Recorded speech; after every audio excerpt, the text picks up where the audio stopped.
Over the last 50 years, Cuban doctors have saved millions of lives in Latin America, Asia and Africa. Now, for the first time, a Cuban medical brigade is on the way to Europe. There are 36 doctors behind me and 15 nurses. I've spoken to some of them over the last couple of hours, and I can tell you they're very proud. They insist they're going to Italy of their own free will, but many of them are very nervous.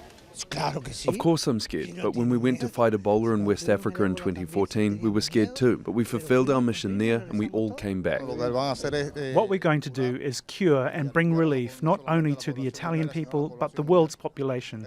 This is a global battle and we have to fight it together.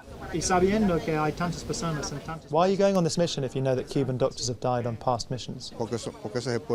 Because we are the Cuban people. This is Cuba. And we're always going to keep fighting. Cuba has so far registered 25 cases of coronavirus, substantially less than most Latin American nations. The country prides itself on its preventative healthcare system and boasts one of the highest doctor-to-patient ratios in the world. But the country's fragile economy is highly dependent on tourism, and authorities only announced they would restrict entry into the island on Friday.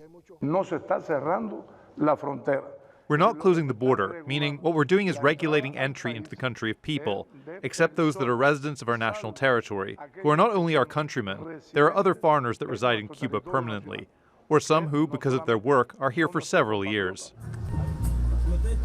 Cuba is lending Italy these medics at no cost, but for over a decade, the leasing of doctors and nurses has been the island's top hard currency generator.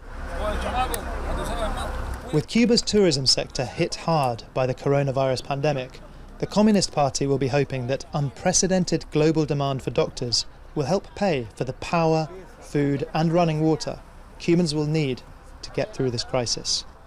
A silver lining, perhaps, at a dark moment.